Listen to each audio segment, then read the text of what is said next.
Joining us here on the program, former head coach in college football, a member of the CBS Sports Network as well, inside college football crew, college football analyst, Houston Nutt. Coach, how you doing this morning?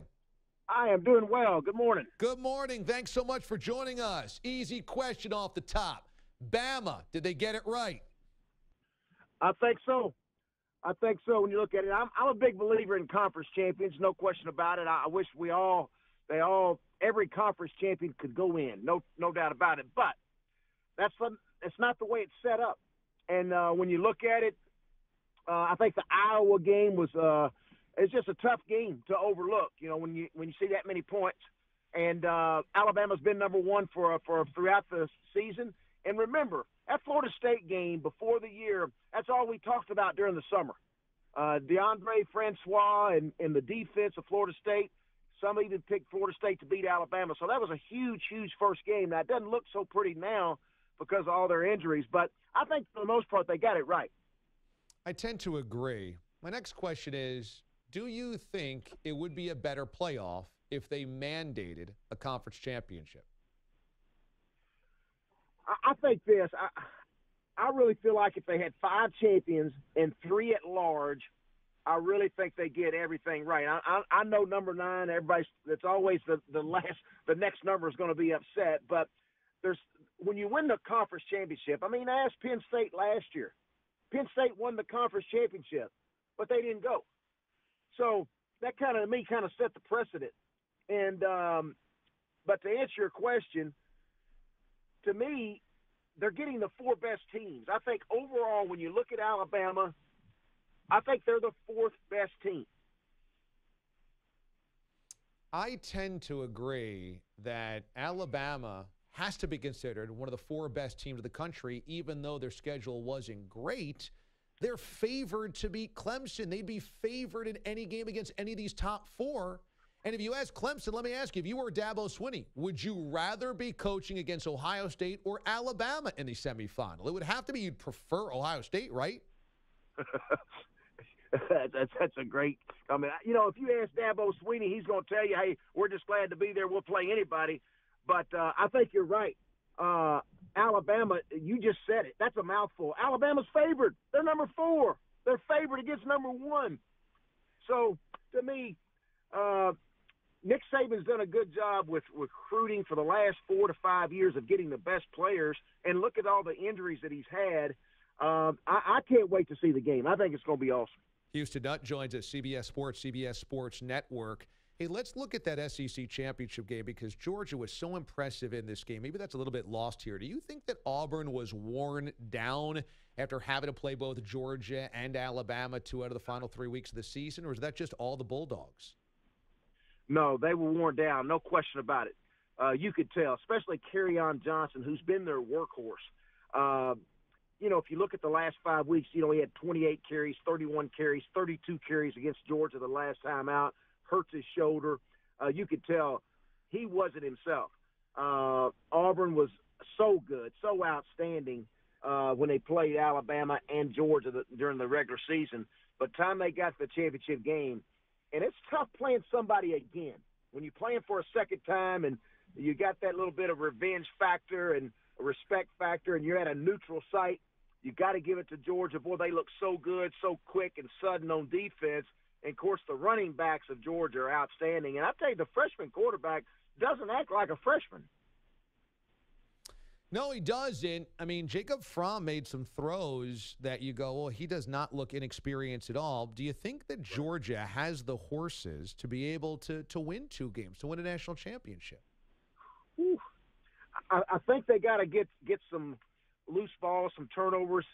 They got to have some help. This first game, Oklahoma, will be something to watch because Baker Mayfield, you know, this team could win it all. I mean, this guy can score. Now, you worry about their defense a little bit, but Baker Mayfield, this guy is such a magician of being able to get out of trouble, keeping his eyes downfield, throwing, whether it's to his left or to his right, on the move with accuracy is something to watch. So watch out for that. And I just can't say, okay, Oklahoma's not going to be able to get by the first one. I don't know. Watch out. And then all of a sudden, they could beat anybody because they can score so many points. But to answer your question, I think Georgia will really need some help. I think they'll need some turnovers, like they did the other night. When you turn the ball over, you get a fumble. When you block a field goal, all you do is set up that good running game and Jake Fromm be able to go play action. Man, they look very, very good. I like that we have two newbie coaches that have come into the college football playoff. Kirby Smart, second year at Georgia, and then Lincoln Riley, first year at Oklahoma. What have those two guys brought to the table that helped elevate their programs? Well, I think a couple of things. One, Lincoln Riley, of course, took over a nice foundation that Bob Stoops left. But he's been the play caller, and so they believe in him. And Baker Mayfield, there's a chemistry there. And the offense follows his lead. And so it's that young energy and enthusiasm and passion that they all follow. And you get on a roll right now. When you start believing like that, that's when you can achieve so much. Same thing with Kirby Smart. And I think there's something, too, about Kirby going back to where you played. Go back to where the classroom. You've been down those same steps that your players are taking. The players feel that passion that Kirby Smart, hey, he played here at Georgia.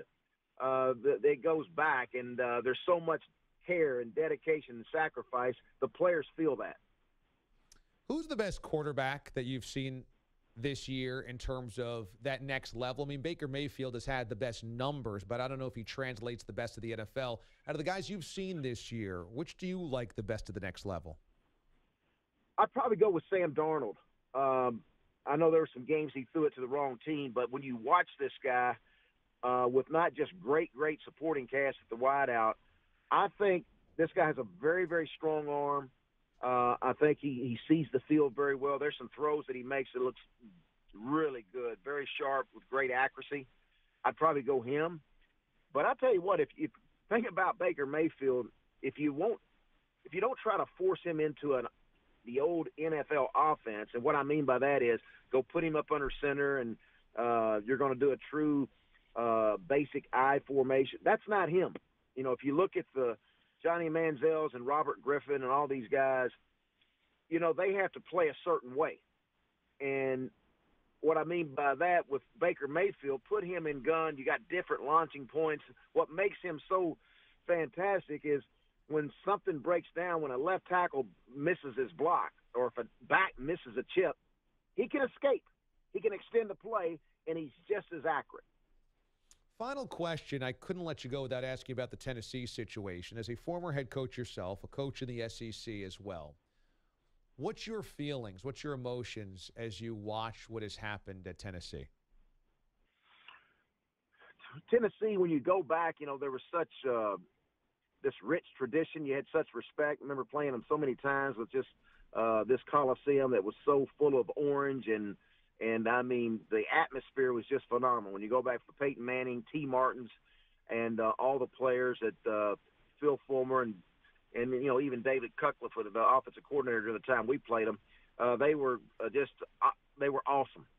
When you look at it now, it's so different to think that they didn't win a conference game and empty seats, and then you hire a coach. No, we don't like him. Then you dismiss that coach, or verbal agreement, and then you take the verbal agreement away. Whatever happened, it just it doesn't look good. It's a bad look, and so it'll be interesting to see if Coach Phil Fulmer can get this thing turned and get everybody back on the same page. Would you be scared to walk into that situation if you were a head coach?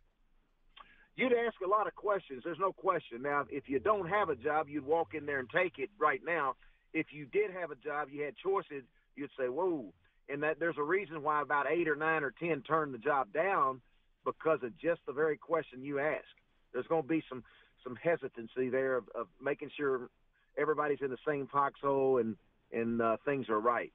Three-time SEC Coach of the Year, analyst for college football for CBS Sports, the CBS Sports Network, our friend Houston Nutt. You can follow him on Twitter as well, so go do that.